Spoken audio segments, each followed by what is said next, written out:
Hello, I'm Coach Darren Slack for Ask NFA. Again, we want to thank everyone for the great questions they've been sending in. Let's keep it going. Today we have some follow-up questions from some previous podcasts that I want to address. In our last podcast, we discussed not having the ball up by the ear, and a question came about throwing on the run. Now, here's the question. When throwing on the run, where should the ball be positioned?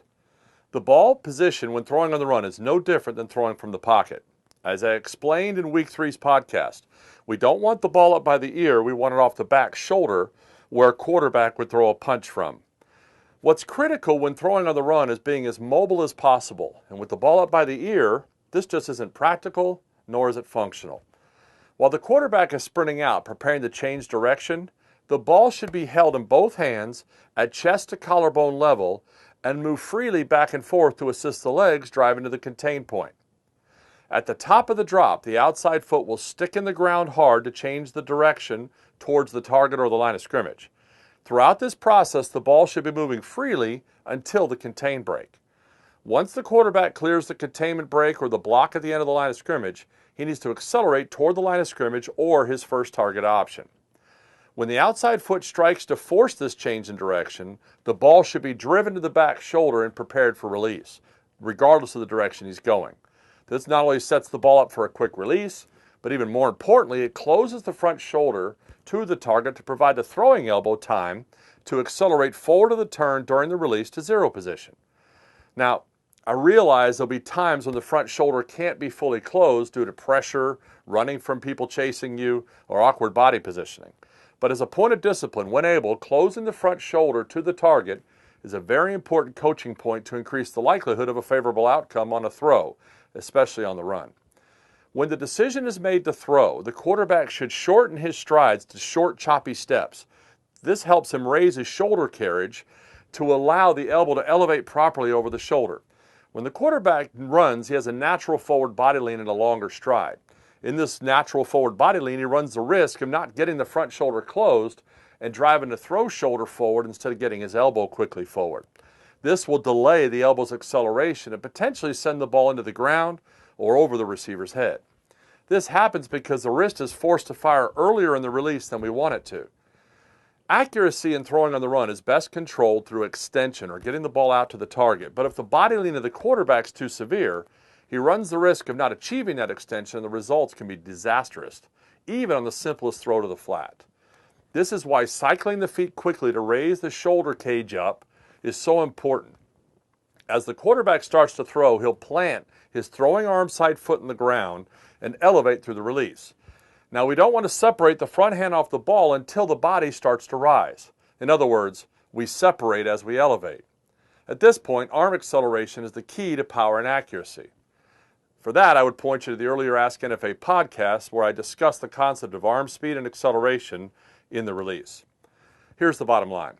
Putting the ball off the back shoulder and closing the front shoulder to the target when throwing on the run are the primary coaching points prior to the release to ensure elevation and extension has the best chance. I hope that's helpful for you and I hope that's clear.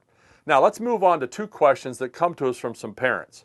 The first one, what are your thoughts on 7-on-7 leagues? Off-season 7-on-7 leagues are growing in popularity all over the country. I think they're excellent for developing younger quarterbacks in things like defensive recognition, accelerating decision-making, and getting them reps in their own passing system.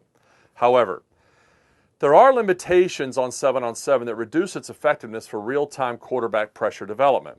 The 7-on-7 leagues can only take a quarterback so far because they're not seeing a rush coming at them and the time to throw is often longer than what they may have in a real drop pocket. Also, the open vision of the field they enjoy in 7-on-7 is nothing like the real thing. Finally, defenses in 7-on-7 won't be the same during the season as they're completely geared to stopping the pass with no run defense responsibility. That's not in a real game, that won't be like that. However, I still believe it's a great bonding time for skill players, and the quarterback gets a chance to work on route timing and determining his best options with the concepts being run at full speed. It's still a good opportunity to work on recognition and locating the ball to receivers in space. So here's a few things to consider about the league that you're looking into. The rules usually won't allow the school's coach to lead the team, so it's best if there's a legitimate coach stand-in that's running what the quarterback will be doing during the season. Also, It's best if the bulk of the team is made up of most of his teammates that he'll be playing with in the fall. Sometimes teams are pieced together from local talent. Now, there's nothing wrong with being on an all-star team or being invited to compete in a special competitive group, but I still believe that true value of 7-on-7 is experienced with his own teammates. It helps them get on the same page in the off-season.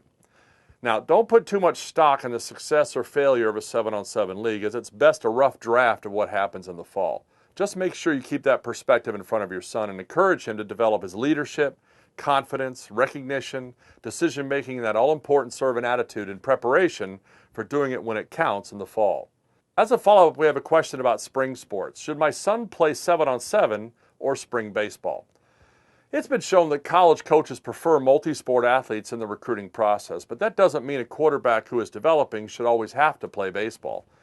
There are no statistics suggesting which multiple sports were played. Personally, I believe the best second sport for a quarterback is track to develop his speed. However, at the end of the day, I would suggest that no permanent decision about specialization of football be made until after the sophomore year of the quarterback in high school, when he has a chance to determine his opportunity to compete for the starting job on varsity, and also to get a feel for where his development is and what he needs to focus on. This will give him time to mature in his decisions and his rationale for competing at a higher level. There are so many factors involved in the decision at a younger level that the simplest way to approach it is to sit down with your quarterback son, lay out all the pros and cons of his choice, and ask him what he wants to do. I train a young man who's been an all-world shortstop for the last 4 years. He had a high 600 batting average last spring.